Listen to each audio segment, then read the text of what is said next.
Hello everyone, welcome to Learn with Pawan official YouTube channel. So in today's video we are going to cover class 9 history chapter number 1 French Revolution. So if you are new to our channel, please like, share and subscribe and hit the bell icon so you don't miss any update of our new video. So in today's video we are going to cover part number 1 of French Revolution and the part number 2 will be released very soon. So without wasting any time, let's begin our chapter. In 1774, Louis XVI family ascended the throne. इसका मतलब है कि Louis 16 ने throne पे आया 1774 में, मतलब राजगद्दी पे वो 1774 पे आया। यहाँ पे जो बॉर्बन फैमिली लिखा है इसका मतलब अभी बॉर्बन बिस्कुट मत समझ लेना। यहाँ पे बॉर्बन फैमिली का मतलब है कि वो बॉर्बन फैमिली से बिलोंग करता था। He was 20 years old, married to Austrian princess Marie Antoinette. वो 20 साल का था जब राजगद्दी पे आया और उसी टाइम पे उसकी शादी ऑस्ट्रिया की प्रिंसेस मैरी एंटोइनेट से हो गई। अब यहाँ पे कुछ बच्चे बोलेंगे कि यहाँ पे प्रोनाउंसिएशन इसकी गलत है, मैरी एंटोइनेट नहीं होता, मैरी एंटोइनेट होता है। मैं जानता हूँ यहाँ पे मैरी एंटोइनेट इसकी प्रोनाउंसिएशन है, मगर आपकी सहूलियत के हिसाब से कि आप पेपर में अच्छे से इसकी स्पेलिंग लिख पाए, इसलिए मैं यहाँ पे मैरी एंटोइनेट बोल रहा हूँ।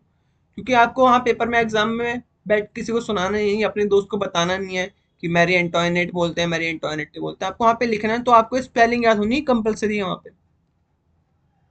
Next point, he found an empty treasury. Long years of war had drained the financial resources.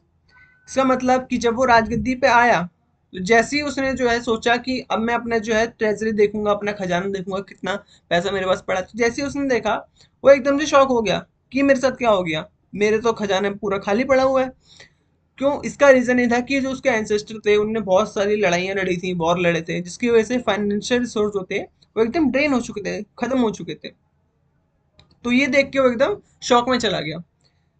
अब इसका दूसरा रीजन ये भी था कि बहुत सारा जो पैसा उनने एक्स्ट्रा वेगेंट कोर्ट में खर्च किया, मतलब अपने महल में ज्यादा फिजूल खर्ची कर दी। जो उनका पैलेस है इसका नाम था Versailles. Help 13 American colonies to gain independence from Britain. War added a billion लिब्रे to a debt that had already of more than 2 billion लिब्रे। मतलब क्या है कि अब लुई 16 ने क्या करा कि उसने जो 13 अमेरिकन कॉलोनीज थी उनकी हेल्प करी उनको इंडिपेंडेंस दिलाने के लिए। किससे? ब्रिटेन से। अब ब्रिटेन जो था वो फ्रांस का एनिमी था और जो ब्रिटेन था वो अमेरिका का भी एनिमी था। तो अब लुई 16 ने सोचा कि दुश्मन का दुश्मन दोस्त होता है, क्यों ना अमेरिका की हेल्प की जाए कि उनको ब्रिटेन से आज़ाद करा जाए, तो अमेरिका हमारे साथ मिल जाएगा। तो अब उसने ये सोचा, मगर जब वॉर हुई, लड़ाई हुई, तो उसके ऊपर बिलियन लिब्रे का और डेप्ट आ चुका था। क्यों? क्योंकि उसके ट्रेजरी तो खाली थी। अब इसकी वजह से लड़ाई लड़ने के लिए उसको लोन लेना पड़ा। 1 बिलियन लिब्रे का लोन लिया, जो पहले से 2 बिलियन लिब्रे का उसको पहले से ही लोन था। अब यहाँ पे जो हमारी लिब्रे है यहाँ की करेंसी थी फ्रांस की। Lenders begin to charge 10% interest on loans. अब जो लेंडर्स है जिनने उनको लोन दे रखा था वो 10% जो है इंटरेस्ट चार्ज करने लगे लोन पे। To meet its regular expense like maintaining army, court, offices, etc., he was forced to increase tax. अब उसको अपने जो है रेगुलर एक्सपेंस जो है मेंटेन करने थे। जैसे आर्मी हो गई, आर्मी को मेंटेन करना था। जो उसका राजमहल था, कोर्ट था, उसको मेंटेन करना था। उसके ऑफिसेस थे, उसको मेंटेन करना था। और इसकी वजह से उसने क्या करा, उसने टैक्स के प्राइस इंक्रीज कर दिए, टैक्स को बढ़ा दिया। अब नेक्स्ट हम समझेंगे कि फ्रेंच सोसाइटी कितने कैटेगरी में डिवाइडेड थी। तो हमारी जो फर्स्ट कैटेगरी थी वो थी हमारी first state, second state, third state. First state में हमारे आते हैं क्लर्जी लोग। सेकंड स्टेट में हमारे आते हैं नोबिलिटी पीपल या नोबल पीपल। थर्ड स्टेट में हमारे आते थे इन दोनों के अलावा जो भी बचे लोग बचे वो सारे थर्ड स्टेट में, जैसे big businessman, merchants, court official, lawyers, peasants, artisan, small peasant, labour, landless servant, ये सब थर्ड स्टेट में आते थे। क्लर्जी लोग जो होते थे, क्लर्जी कौन होते थे? जो भी चर्च के प्राइस वगैरह हो गए क्लर्जी में आते थे। सेकंड स्टेट में जो नोबल लोग थे वो होते थे जो राजमहल से बिलोंग करते थे या राजशाही बिलोंग करते थे। थर्ड स्टेट में हमारे आते थे जितने बड़े बिजनेसमैन हो गए, छोटे बिजनेसमैन हो गए, किसान हो गए, जमींदार हो गए, सारे हमारे थर्ड स्टेट में आते थे। अब फ्रेंच सोसाइटी में फ्यूडल सिस्टम चलता था। यहाँ पे फ्यूडल सिस्टम क्या होता है अभी हम आगे देखेंगे। तो फ्यूडल सिस्टम समझा दूं आपको। फ्यूडल सिस्टम होता है कि जो बड़े लोग होते हैं वो छोटे कम्युनिटी को दबाने की कोशिश करते हैं। तो यहाँ पे हमारी बड़ी कम्युनिटी कौन थी? बड़ी कम्युनिटी हमारी फर्स्ट स्टेट और सेकंड स्टेट वाले बड़ी कम्युनिटी थी, जो हमने क्लर्जी और नोबल पीपल पढ़ा। सेकंड है ओल्ड रिजाइम। यहाँ पे ओल्ड रिजाइम बोला गया है जो फ्रेंच सोसाइटी में फ्रेंच रेवोल्यूशन से पहले का दौर था, 1789 से पहले का जो दौर था उसको यहाँ पे ओल्ड रिजाइम बोल रखा है। जैसे इंडिया में जब ब्रिटिश लोग आए थे तो यहाँ पे इंडिपेंडेंस से पहले की पीरियड को पोस्ट इंडिपेंडेंस बोला जाता है, ऐसे ही यहाँ पे 1789 से पीरियड को ओल्ड रेजिम बोला गया है। अब यहाँ पे क्या था कि जो खाली थर्ड स्टेट के लोग थे वही टैक्स को पे करते थे, फर्स्ट स्टेट और सेकंड स्टेट वालों को टैक्स से फ्री कर रखा था, उनको कोई टैक्स नहीं देना होता था। एक तो पहले से ही उनको प्रिविलेज मिले हुए थे, उनको टैक्स भी फ्री कर दिया गया। अब जो फ्रांस में जो 90% पॉपुलेशन थी वो पीजेंट की थी, मतलब छोटे मोटे जो किसान थे उनकी थी, और जो 10% पॉपुलेशन बची वो किसकी बच गई? नोबल लोगों की और क्लर्जी लोगों की। अब जो लैंड का जो डिस्ट्रीब्यूशन कर रखा था इनके बीच में, वो कर रखा था कि 60% जो लैंड थी वो ओन कर रखी थी नोबल लोगों ने और चर्च के क्लर्जी लोगों ने, यानी प्राश लोगों ने। जो बाकी बची 40%, वो 40% ने दे दी किसको? जो हमारे 90% स्मॉल पीजेंट्स हैं, और 10% के पास 60% लैंड है। तो आप सोच सकते हो कितना जो है ज्यादा भेदभाव इनके साथ हो रहा था, कितना डिस्क्रिमिनेशन होता है इनके साथ। नेक्स्ट है clergy and nobility were exempted from taxes, इनको टैक्स नहीं पे करना पड़ता था। Nobles enjoyed feudal privileges as feudal dues, मतलब जो नोबल लोग थे इनको फ्यूडल प्रिविलेज मिल रखे थे। प्रिविलेज का मतलब एक तरीके से इनके साथ पहले से जो है बाय बर्थ इनके साथ चीजें आ रही थी जो इनके फेवर में थी। Peasant were obliged to render services to the lord, अब तो पीजेंट लोग थे इनको ऑब्लाइज किया गया कि वो अपनी सर्विस जो है वो लॉर्ड के आगे देंगे। लॉर्ड यहाँ पे किसको बोल रखा है? जो वहाँ का फ्रांस का किंग था उसको भगवान के तौर पे उसके लिए अपनी सर्विस देंगे, ये बोल रखा है यहाँ पे। अब हम समझते हैं फ्यूडलिज्म होता क्या है। Feudal system was common in France before the French revolution. अब जो फ्यूडल सिस्टम था फ्रांस रिवॉल्यूशन से पहले यहाँ पे कॉमन था बहुत ज्यादा। The system consisted of the granting of land for return for military services. अब इसमें क्या था कि मिलिट्री सर्विसेज के रिटर्न में उनको लैंड ग्रांट की जाती थी। In a feudal system the peasant और worker received a piece of land in return for serving a lord और king special during a time of war. अब यहाँ पे किया क्या जाता था कि अगर किसी भी पीजेंट ने या किसी वर्कर ने जो है वॉर के टाइम पे राजा का साथ दिया था तो उसको एक पीस ऑफ लैंड जो है दे दिया जाता था रिटर्न में, कि उसने जो है किंग को सर्व कर रखा है वॉर में, तो उसको एक रिटर्न के तौर पे जमीन का टुकड़ा दे दिया जाता था। अब यहाँ पे बात करते हैं कि टैक्स किस किस टाइप के चलते थे वहां पे।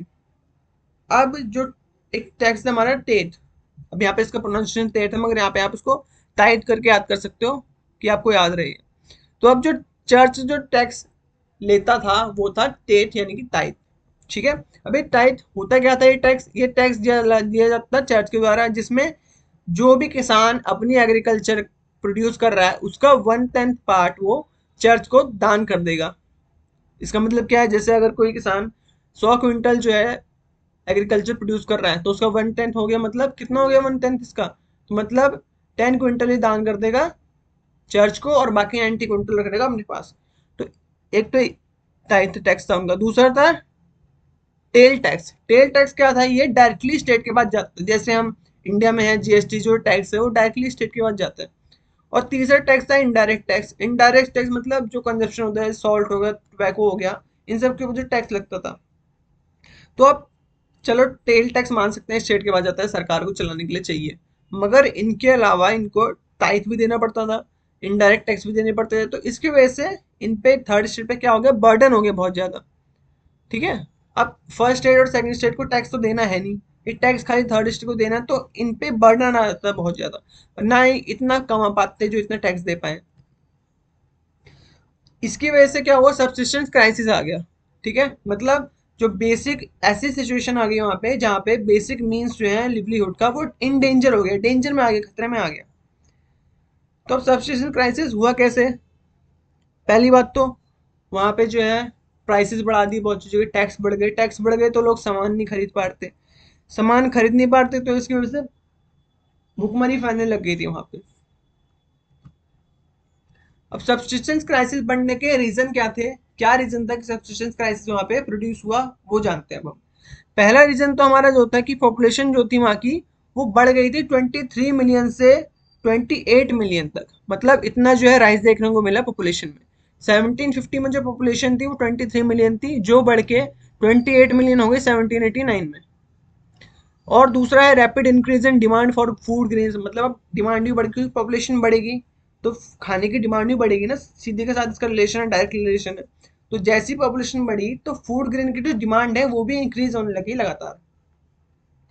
थर्ड हमारा है production of grains could not keep pace with the demand. अब तीसरा रीजन है कि अब जैसे जैसे डिमांड बढ़ रही थी उतनी स्पीड से अनाजों का ग्रेन्स का प्रोडक्शन नहीं हो पा रहा था वहां पे।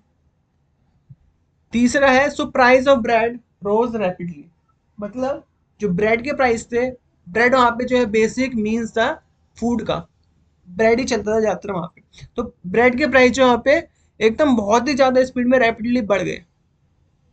नेक्स्ट है wages did not keep pace with rising price. अब चीजों के दाम बढ़ रहे हैं मगर जो लोग कमा रहे हैं उनके जो वेजेस हैं वो उस वे में इंक्रीज नहीं होते जितना फूड के प्राइस इंक्रीज होते। इसकी वजह से जो है गैप आ गया था रिच और पुअर में, मतलब अमीर तो अमीर होता जा रहा था और मगर जो गरीब था वो और गरीब होता जा रहा था। Situation become worse, drought hail reduce the harvest. अब इसकी वजह से क्या हुआ, एक तो वहां सूखा पड़ गया था, ठीक है, सूखा पड़ गया था इसकी वजह से हार्वेस्ट जो है वो कम हो गई थी, एक तो खेती बहुत कम होती है सूखा पड़ने की वजह से। अब इसकी वजह से क्या हुआ, अब जो मिडिल क्लास था वहां पे वो ग्रो होके आने लग गया। ऐसा नहीं कि मिडिल क्लास पहले एफर्ट नहीं डालते मिडिल क्लास में, मगर उस टाइम पे राजा इनको भगाया था कि चलो जाओ यहाँ से, मुझे तुम्हारी बात नहीं सुननी है। मगर अब यहाँ पे जो मिडिल क्लास है वो एजुकेटेड मिडिल क्लास है। अभी मैंने आपको बताया था कि मिडिल क्लास में हमारे लॉयर आते थे, बिजनेसमैन आते थे, ये सब क्या थे, ये एजुकेटेड पीपल थे। तो धीरे धीरे करके ये भी आगे आने लगे कि हमारे साथ ऐसा भेदभाव ना होना चाहिए, डिस्क्रिमिनेशन नहीं होना चाहिए। तो अब 18th century witness the emergence of new social group middle class. अब यहाँ पे सेंचुरी, सेंचुरी समझने की चीज सेंचुरी होती है, 18 सेंचुरी, सेंचुरी अब यहाँ 18 सेंचुरी की बात की है। 18 सेंचुरी का मतलब 1700 से लेके 1799 तक की बात चल रही है यहाँ पे, ठीक है। तो अब 18 सेंचुरी आते आते जो है एक नया सोशल ग्रुप उभर के आने लग गया जिसको हम कहते हैं middle class group. They earn wealth through overseas trade. अभी क्या करने लगे, ओवरसीज ट्रेड करने लगे, मतलब इंपोर्ट एक्सपोर्ट करने लग गए, ठीक है। And from the manufacture of woollen and silk, woollen and silk मतलब ऊन की और सिल्क की खेती से ये एक्सपोर्ट इंपोर्ट करने लग गए थे। थर्ड पॉइंट हमारा है merchant, manufacturers, lawyers, administrative official were educated. ये सब लोग एजुकेटेड पीपल थे and believe that social position must be depend on merit not by birth. मतलब कि सोशल पोजीशन जो है, मतलब किसी को प्रिविलेज जो है बाय बर्थ नहीं मिलनी चाहिए, उसके मेरिट के हिसाब से कि वो उस कैपेबल है या नहीं उस बेस पे मिलनी चाहिए। No group in society should be privilege by birth, मतलब किसी भी सोसाइटी ग्रुप को बाय बर्थ कोई भी प्रिविलेज नहीं मिलनी चाहिए, कोई भी बेनिफिट नहीं मिलना चाहिए। Philosopher put forward the idea society based on freedom, equal laws and opportunities for all. मतलब यहाँ पे फिलोसोफर आए जिनने अपने आइडियाज से लोगों को वहाँ के इन्फ्लुएंस किया कि हर किसी के लिए फ्रीडम इक्वल होनी चाहिए और इक्वल लॉ और अपॉर्चुनिटीज सबके लिए इक्वल होनी चाहिए। अब कौन कौन से फिलोसोफर वहां पे इमर्ज होके आए वो जानना है। पहला तो जो फिलोसोफर था वो था जॉन लॉक, सेकंड था जैक रूसो, तीसरा था मोंटेस्क्यू, ठीक है। जॉन लॉक ने किताब लिखी two treatises of government, Jacques Rousseau ने लिखी द सोशल कॉन्ट्रैक्ट और मोंटेस्क्यू ने लिखी the spirit of the laws. अब हम इनके बारे में क्या करके जानते हैं। सबसे पहले मोंटेस्क्यू के बारे में जानते हैं। He was advocate as well as जज। अब जो मोंटेस्क्यू था हमारा एडवोकेट भी था और साथ साथ ही जज भी था। ये बिलीव करता था कि that all power should not be concentrated on one person hand. ये बिलीव करते थे कि जो भी सारी पावर है वो सिंगल पर्सन के हाथ में कॉन्सेंट्रेट नहीं होनी चाहिए, उसी के हाथ में थमानी नहीं दी जानी चाहिए। ये सबके मिल के जो है सब डिसाइड करेंगे कि पावर किसके हाथ में जानी चाहिए। तो अब यहाँ पे इसकी डेट ऑफ बर्थ दी गई है कि इसका जन्म जो है 18 जनवरी 1689 में हुआ और इसकी डेथ 10 फरवरी 1755 में हुई। अब ये जो है नोबल फैमिली से बिलोंग करता था, मतलब कौन सी स्टेट से बिलोंग करता था, सेकंड स्टेट से, मगर फिर भी इनकी हेल्प कर रहा था। ऐसा नहीं कि सारे ही जो फर्स्ट स्टेट सेकंड स्टेट के लोग थे वो बुरे थे, कुछ लोग अच्छे थे, जैसे ये निकल के आए यहाँ से। अब वैसे इंडिया में रिवॉल्यूशन हुए थे ब्रिटिश को भगाने के लिए, अब कुछ ब्रिटिश उसमें अच्छे भी थे जिनने इंडिया की हेल्प करी थी बहुत ज्यादा। ऐसे ही यहाँ पे भी नोबल और क्लर्जी लोग बहुत से ऐसे निकल के आए जो इनकी हेल्प करना चाहते हैं थर्ड स्टेट की। ये ग्रेट पॉलिटिकल फिलोसफर भी था, मतलब इसको राजनीति का भी अच्छा ज्ञान था बहुत ज्यादा। और इसने कॉन्स्टिट्यूशनल मोनार्की आउटलाइन की, मतलब इसने बताया कि हम कैसे कॉन्स्टिट्यूशनल मोनार्की बना सकते हैं। अब जो इसको अपने वर्क, फेमस वर्क के लिए जाना जाता है वो था स्पिरिट ऑफ लॉ, जो 1748 में इसने लाया था ये। He criticise monarchy and accepted democracy, parliamentary democracy. अब इसने मोनार्की को क्रिटिसाइज किया। क्रिटिसाइज मतलब क्या, मोनार्की मतलब क्या है यहाँ पे? मोनार्की का मतलब है, मोनार्की वो गवर्नमेंट होती है जो कोई सिंगल पर्सन चला रहा होता है, वो मोनार्की कहलाती है। तो इसने कहा कि हमें डेमोक्रेसी को एक्सेप्ट करना चाहिए। और कौन सी डेमोक्रेसी? पार्लियामेंट्री डेमोक्रेसी, की पार्लियामेंट बनेगा और तब हमारी डेमोक्रेसी जो है अच्छी बन पाएगी। नेक्स्ट हम बात करते हैं जॉन लॉक के बारे में। इसके डेट ऑफ बर्थ याद कर सकते हैं आप, 1632 से 1704 तक था ये एक इंग्लिश फिलोसोफर था और एक फिजिशियन था, मतलब इंग्लिश फिलोसोफर के साथ साथ फिजिक्स में भी अच्छा जो है विद्यमान था। ये इंग्लिश सिविल वॉर, जो सिविल वॉर हुए थे उस टाइम पे ये प्रेजेंट था। इसको फादर ऑफ लिबरलिज्म माना जाता है। लिबरल का मतलब क्या होता है? लिबरल हिंदी में बोले उदारवादी, मतलब जो हर किसी में जो है इक्वलिटी चाहता हो उसको लिबरल बोलते हैं। तो इसको फादर ऑफ लिबरलिज्म बोला जाता है। इसने oppose the divine right of king, मतलब पहले के टाइम पे फ्रांस में क्या चल रहा था कि बोला जा रहा था कि जो फ्रांस का किंग है वो एक तरीके से भगवान के रूप में जो है उतर के आए नीचे, तो उसकी जो भी बात होगी वो एक तरीके से ये समझ जाएगी कि वो भगवान बोल रहे हैं। तो इसलिए डिवाइन राइट ऑफ किंग जो है उसने इसका अपोज करा। लार्जली एंटी ऑथोरिटेरियन, ठीक है, मतलब ये इस चीज का एंटी तौर पे विरोध कर रहा था। अब हम बात करते हैं जैक रूसो के बारे में। जैक रूसो जो है ये बॉर्न हुआ था जिनेवा स्विट्जरलैंड में। उसके बाद ये मूव हो गया था फ्रांस में। तो इसका मानना था कि लोग सारे ही अच्छे होते हैं, सारे अच्छे नेचर के होते हैं, मगर कुछ सोसाइटी ऐसी होती है या कुछ बुरे लोग ऐसे होते हैं जो एक दूसरे को करप्ट बनाते जाते हैं, भ्रष्टाचारी बनाते जाते हैं। तो इसने एक बुक लिखी थी सोशल कॉन्ट्रैक्ट 1762 में। उसमें लिखा था people should have as much individual freedom as possible, मतलब जितना हो सके उनको इंडिविजुअल फ्रीडम मिलना चाहिए। जितने भी पीपल हैं मतलब उनको अपनी खुद की आज़ादी मिलनी चाहिए, उनकी वो नीड है, बेसिक नीड है लाइफ की। Government formed by social contract, direct democracy where everyone is equal and has an equal say in politics. मतलब क्या है कि एक ऐसी डायरेक्ट डेमोक्रेसी बनाई जाए जिसमें हर किसी का जो है इक्वल का कंट्रीब्यूशन हो और हर किसी का जो है इक्वल में पॉलिटिक्स में भी कंट्रीब्यूशन हो। अब इस सिस्टम के अगेंस्ट प्रोटेस्ट कैसे किया गया? अब जो इन फिलोसफर ने जो आइडियाज दिए, मैंने अभी जो आपको तीनों के आइडियाज बताए, अब लोग इनसे इन्फ्लुएंस होने लगे और क्या करने लगे, इन्फ्लुएंस होने के बाद इन चीज़ों का डिस्कशन करने लग गए। डिस्कशन कहाँ करने लग गए? सलून्स में डिस्कशन करने लग गए, कॉफ़ी हाउसेज में डिस्कशन करने लग गए, ठीक है। अब जैसे देखा होगा आपने, इंडिया में भी सलून में लोग जाते हैं तो क्या करते हैं, सलून्स में बातें करने लगते हैं, पॉलिटिक्स की बातें करने लग जाते हैं, मतलब डिस्कशन चलता ही रहता है कहीं भी तुम जाओ। कॉफ़ी हाउस, कॉफ़ी पीने जाते हैं लोग तो डिस्कशन करते हैं। चाय पीते हैं लोग, चाय की टपरी में बैठ के तो क्या करते हैं, डिस्कशन करते हैं, पॉलिटिक्स के बारे में बोलते हैं कि मतलब ये पार्टी ये चल रही है, इस पार्टी ने ये अच्छा काम नहीं किया, पॉलिसी के बारे में बात करते हैं। तो सेम यहाँ पे हो रहा था कि फिलोसोफर ने जो आइडियाज दिए उससे लोग इन्फ्लुएंस हुए और जगह जगह बैठ के बात करने लगे। अब इनके जो आइडियाज हैं वो बुक्स की तरह स्प्रेड हुए, न्यूज़पेपर में छपने लगे इनके आइडियाज।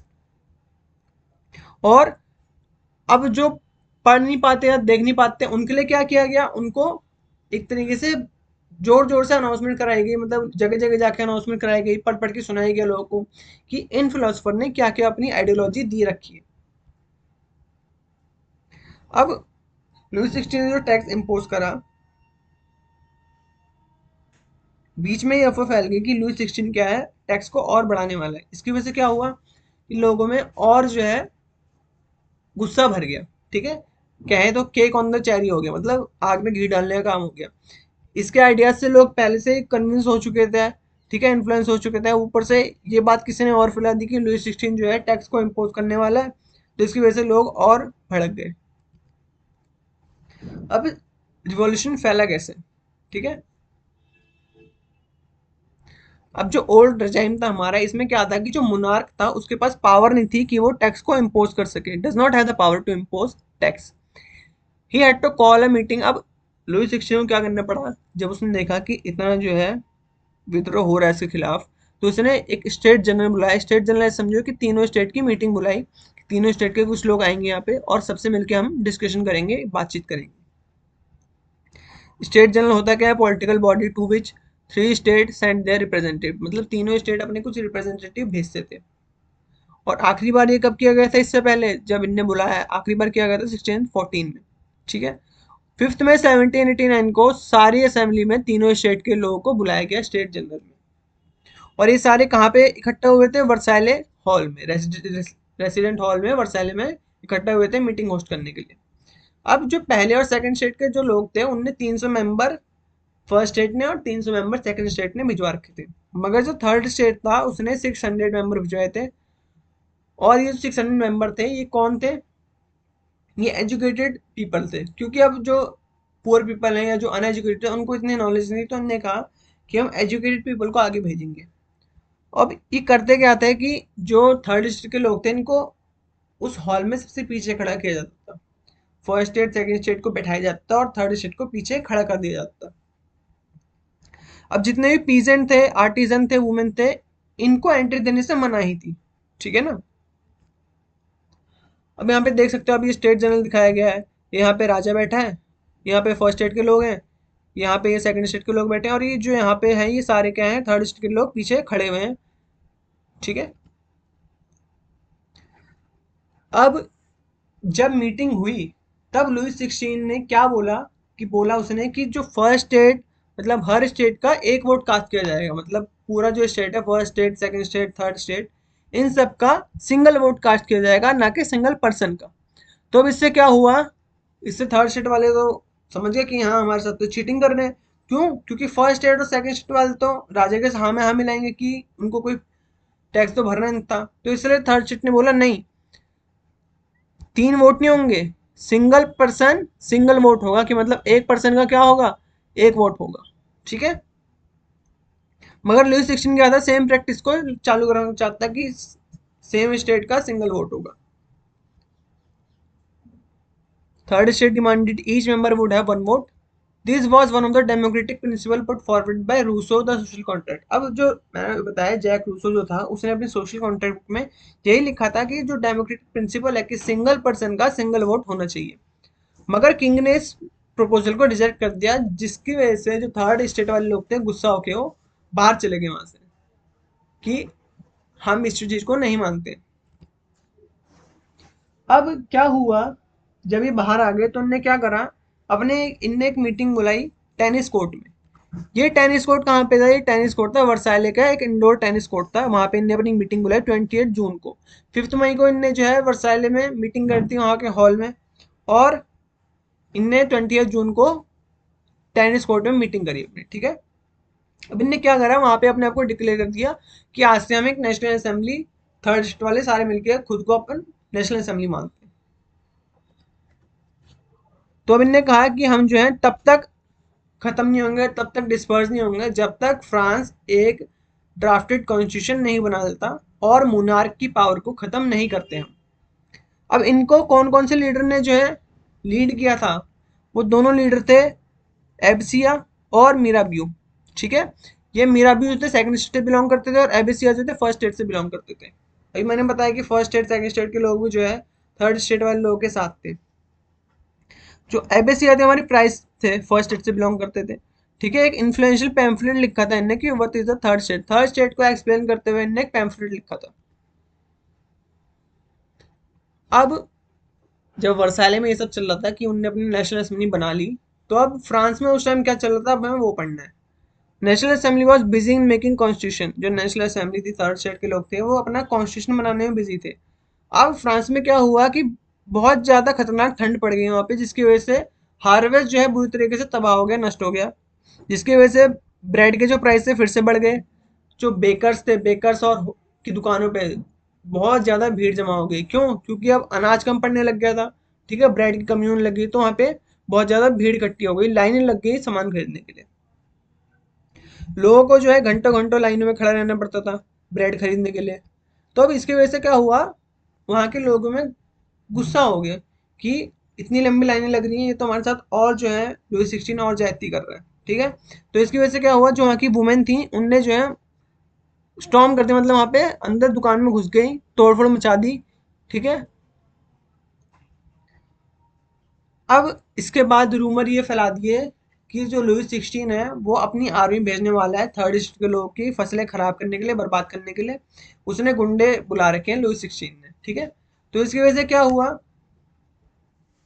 जो पीजेंट थे उनने अटैक कर दिया और जितने भी अनाज जो भर रखा था उनको इकट्ठा कर लिया और जितने भी डॉक्यूमेंट थे उनको जला दिया। ठीक है, डॉक्यूमेंट मतलब जिनने जितने भी किसान ने लोन ले रखे थे उन सबके जो भी डॉक्यूमेंट थे उनको जला दिया। तो अब क्या हो, उनके मजे हो गए, वो तो फ्री हो गए, लोन फ्री हो गए। अब जो वहाँ के जितने भी अमीर लोग थे वो अपने फैमिली को लेके माइग्रेट करके फ्रांस छोड़ के चले गए। 14 जुलाई 1789 को पेरिस की सिटी में स्टेट ऑफ अलार्म हुआ। मतलब क्या है कि वहां पे लोग जो है अटैक करने के लिए आ गए एकदम से 14 जुलाई 1789 को। ये डेट आपको याद रखनी है, बहुत बार पूछेगी पेपर में। अब लुई 16 ने commanded troop to move into the, Louis 16 जो है डर गया एकदम से कि इतने सारे लोग जो है एकदम से उसके अटैक करने गए, तो एकदम से डर गया। उसने अपनी ट्रूप्स, अपने सेना को कमांड किया कि वो सिटी के अंदर मूव हो जाए। अब कुछ 7,000 मैन और वुमेन जो गैदर हुए थे टाउन हॉल के सामने और उन्होंने डिसाइड किया कि हम एक लोगों का ग्रुप बनाएंगे, इसको हम मिलिटिया बोलेंगे, मतलब एक मिलिट्री बनाएंगे अपनी। तो टोटल 7,000 मैन और वुमेन इकट्ठे हुए थे टाउन हॉल के सामने। उनने क्या किया, उनने गवर्नमेंट बिल्डिंग के अंदर घुस गया, गवर्नमेंट बिल्डिंग के अंदर तोड़फोड़ मचा दी। ठीक है, हथियार ढूंढने की खोज में कर दी, हथियार इकट्ठे कर लिए वहां से। और जो वहां पे जो प्रिजन था बस्ताइले का, वहां पे भी वो घुस गए अंदर, वहां से जितने भी कैदी थे उनको छुड़ाने के लिए।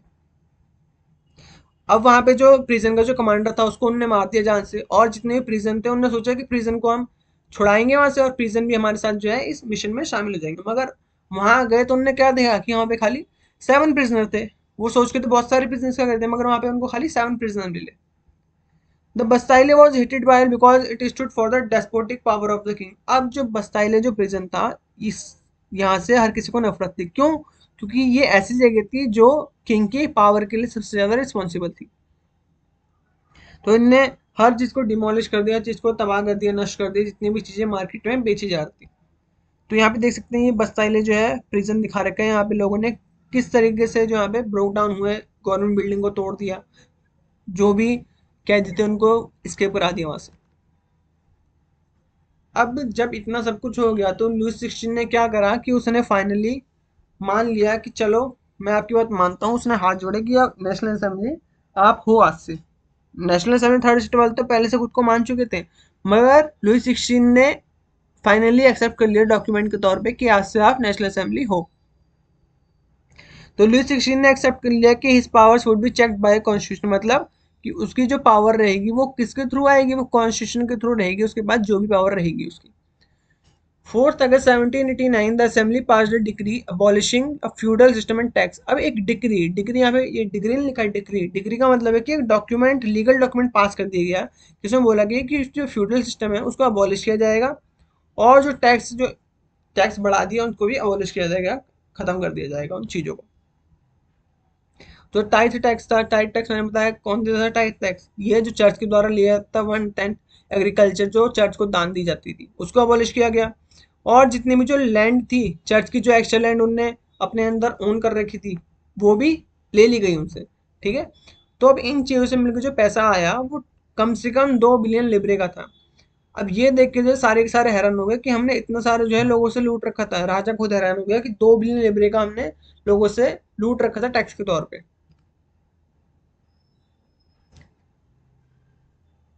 तो नेक्स्ट पार्ट में हम कॉन्स्टिट्यूशन ऑफ 1791 से स्टार्ट करेंगे पढ़ना। पार्ट 1 के लिए आज हम यहाँ तक के टॉपिक को एंड करते हैं, decision of national assembly. Next video में हम कॉन्स्टिट्यूशन ऑफ 1791 से पढ़ेंगे। तो आज की वीडियो के लिए इतना ही। तब तक के लिए स्वस्थ रहिए, मस्त रहिए, पढ़ाई करते रहिए। Thank you for watching. अगर आपकी वीडियो अच्छी लगी हो तो लाइक शेयर सब्सक्राइब कीजिएगा और कमेंट में जरूर बताइएगा कि आपकी वीडियो कैसी लगी, टॉपिक आपको समझ में आया या नहीं। मिलते हैं आपसे जल्दी नेक्स्ट वीडियो में, तब तक के लिए थैंक यू, बाय बाय।